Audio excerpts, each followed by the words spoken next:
gave them food and shelter when they didn't have it. Not saying they couldn't get it, but they know the situations that they were in. You know what I mean? As school kids. And so they were in school, they got kicked out, you said? Both of them got kicked out. Both of them got kicked out, and you gave them food and shelter. How did you have money for food and shelter? I learned how to do it. What the f*** you talking about, man? They came live with me in the projects in my grandmother's house. In your grandmother's house? Oh, but she was gone.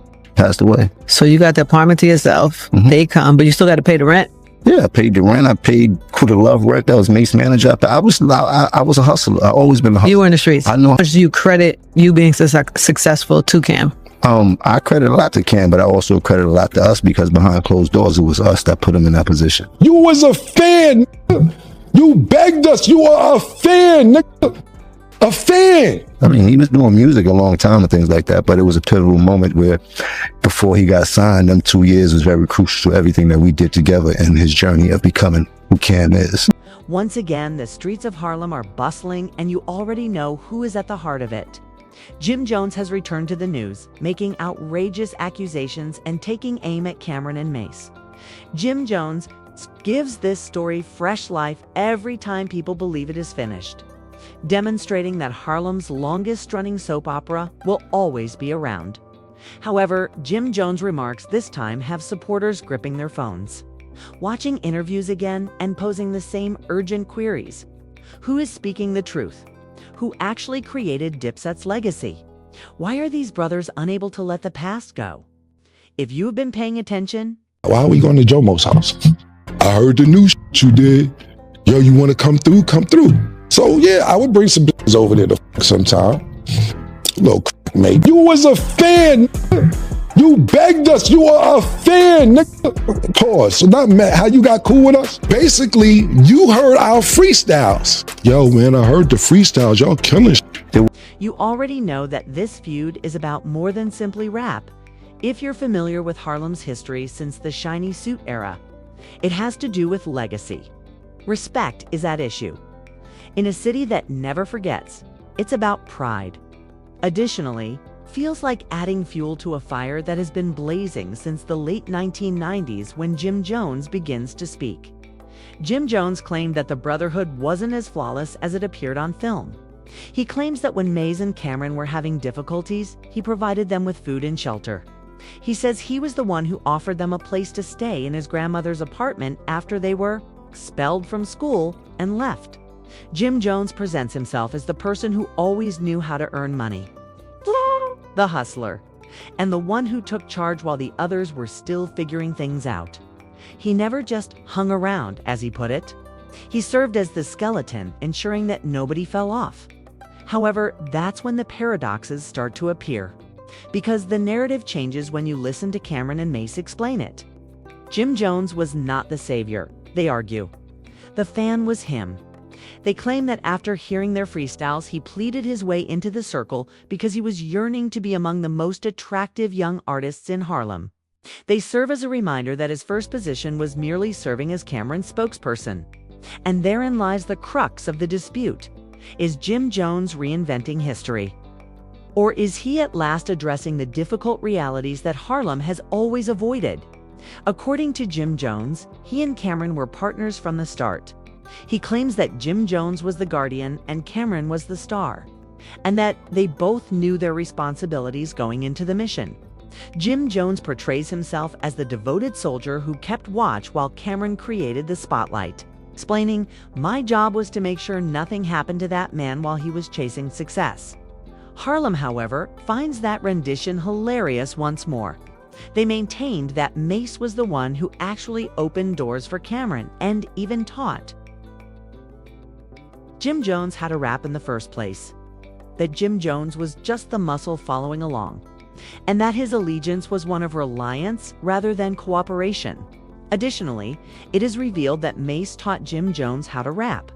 The air in the room is being drawn out, because if that's the case, Jim Jones's whole narrative, in which he is the hustler keeping everything together, begins to fall apart.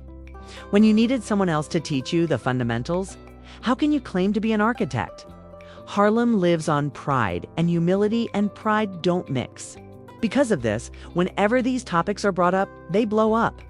The interviews resemble a game of chess. Jim Jones claims that while Camron was still learning his skills, he was working hard and raising his entire family as a teenager. He shares tales of being a man long before he ought to have been and of taking the train since he was 8 years old.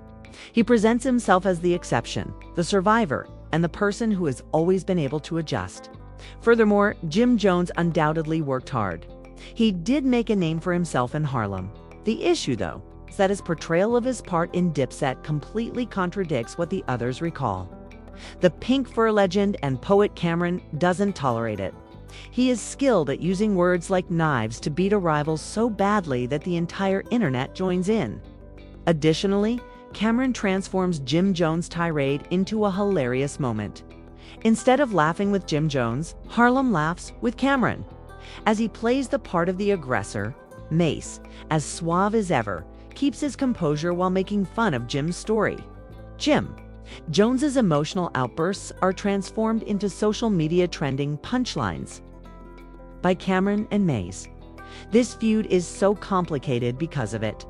Like a man who is desperate to have others recognize his position in the narrative, Jim Jones speaks with agony and anger. However, Mase and Camron respond with charm and humor, giving Jim Jones a distressed, resentful, and even desperate appearance.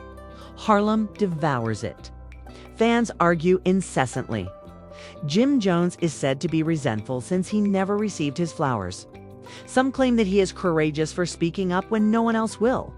But regardless of your stance, one thing is for sure. When its legends are at war, Harlem never sleeps. The question of genuineness comes next. Harlem takes great pleasure in being Harlem, actual Harlem. Nevertheless, rumors that Jim Jones isn't actually from Harlem persist in the midst of everything. That he had to push his way into the Harlem Circle from the Bronx, since your block is your crown in Harlem? The accusation is particularly hurtful. Perhaps you don't belong in that place if you have to constantly remind others of your origins.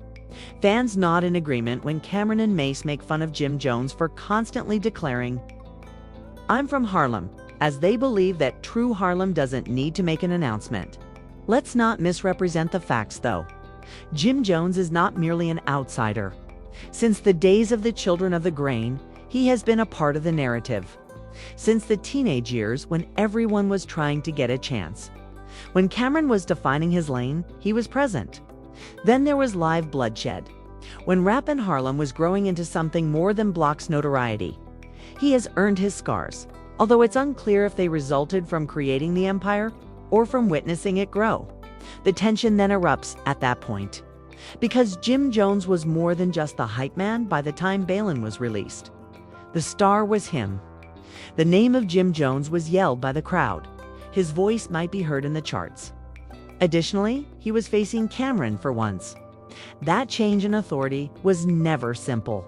Harlem had always pointed to Camron as the leader and the face. Abruptly, though, the man who had been standing behind him was now beside him, even taking a step in front of him. The smile ended at that point. At that point, brotherhood evolved into rivalry. These days, whenever Jim Jones discusses it, Harlem senses the return of long-standing hostility. Jim Jones wants his part to be acknowledged. To realize that he wasn't merely a supporting actor, yet Camron and Mase often turn his honest statements into jokes. Additionally, fans enjoy the humor more than the suffering. Even when Jim Jones is merely protecting himself, that dynamic makes him appear to be the aggressor. Here's the twist, though. Jim Jones may be striving for more than just respect. Perhaps he is battling to demonstrate that his tale matters in a society where humor and charm are the only things celebrated in Harlem. Perhaps he is aware in his heart that the more he says, the more he is ridiculed online. Silence, however, would imply an erasure. Silence is worse than mockery for a guy who has spent decades seeking flowers. And so, here we are again. Jim Jones refusing to bow down, social media laughing, Harlem on edge, and trending interviews. He never stops talking, justifying himself, and reminding others that he was present. However, he might never prevail in the fight over whether or not Harlem believes him. Because Harlem froze when Jim Jones said that Mase taught him how to rap. After a brief period of silence, the conversation burst into incredulity, amusement, and countless memes. Everything we believe to be true regarding Dipset's origins could be false if that is the case. Furthermore, why would Jim Jones even say that if it were untrue? Harlem divided in two when Jim Jones claimed that Mase literally taught him how to rap. Some fans nodded, claiming that it clarified a lot about Jim's early delivery, presence, and style carving. However, a lot more people started laughing and flooded timelines with punchlines and memes. It wasn't a revelation to them. It was desperate. Because, in their opinion, all Jim Jones boasted about having. Harlem on his shoulders would fall apart in a matter of seconds if he acknowledged that Mase had laid his foundation. Lapsed in a matter of seconds. And that is where the true issue is. Mase and Camron don't have to retaliate angrily. They have something more powerful comedy than tirades, explanations, or heated interviews. Harlem erupts in laughter when they simply sit on their platform and tell jokes. They turn every statement Jim Jones makes into a punchline, converting suffering into amusement. And comedy always prevails in the modern society, where virality is more important than sincerity. Consider it. Camron has always been the slick talker in Harlem. His image was based on humor, flair, and confidence in the days of punchline-heavy bars and pink fur jackets. Mase, on the other hand, became the master of smooth, the rapper and former preacher who could effortlessly clown anyone. Together, they have reimagined themselves in the age of podcasts, flourishing on charisma. They don't become defensive when Jim Jones makes disparaging remarks. Jim Jones is even more outraged and resentful as a result of their laughter, mockery, and acceptance of Harlem's participation. However, it would be too simple to dismiss Jim Jones as merely resentful. There is truth to his frustration beneath the rage. Jim Jones played the role of the muscle, the hype guy, and the guardian for years. He gave up his pride to preserve the empire, stayed in the background while Camron was the star and took bullets for the team.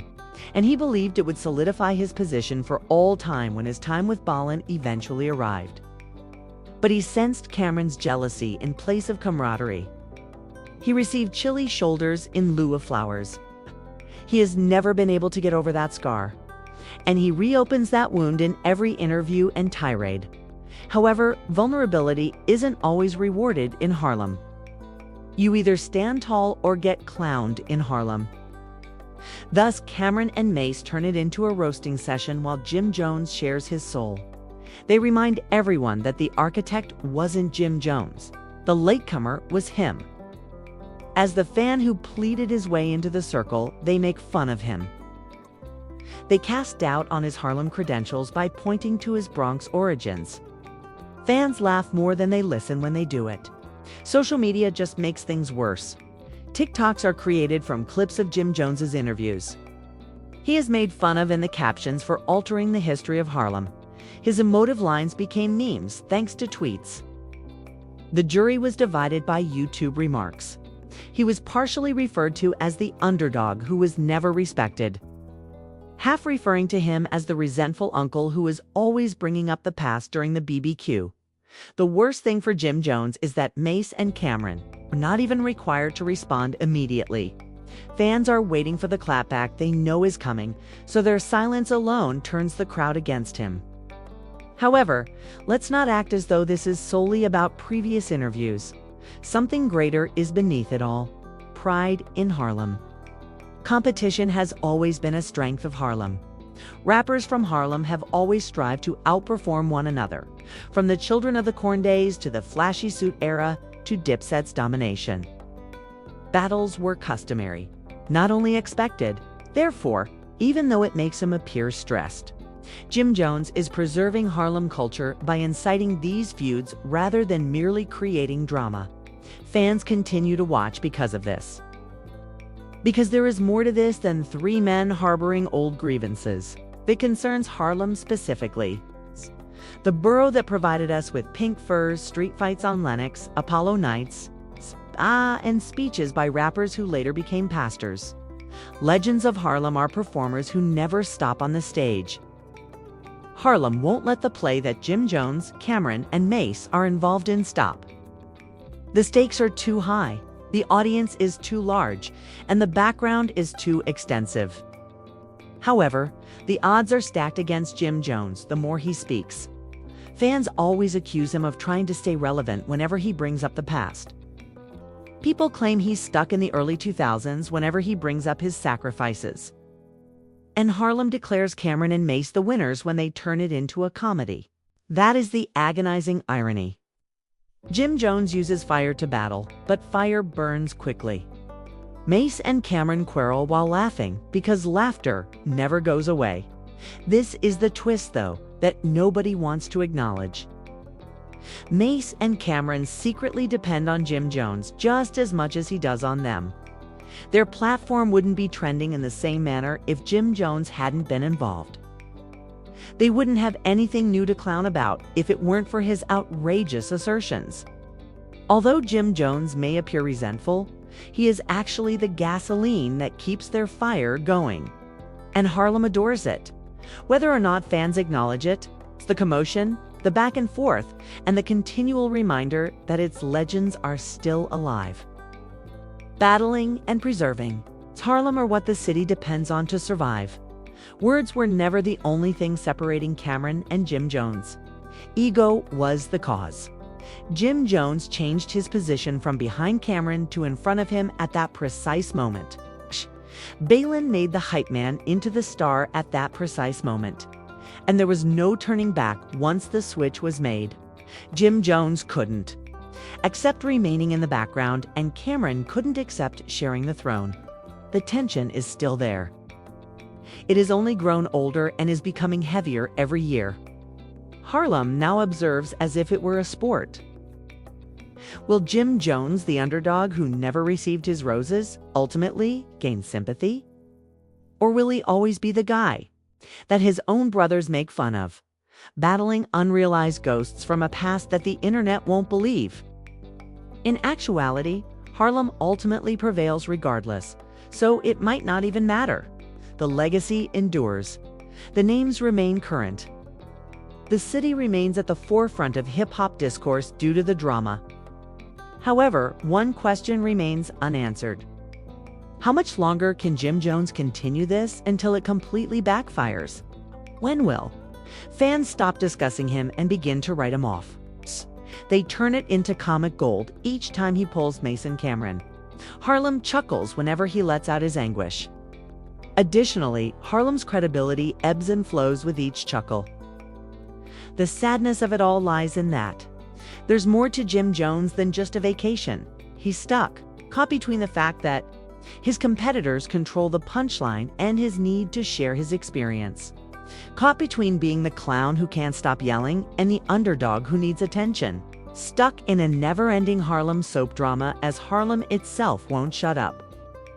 Thus, the scene is once more set. Legends at war in Harlem, fans choose sides, social media ablaze. This is the only question that remains.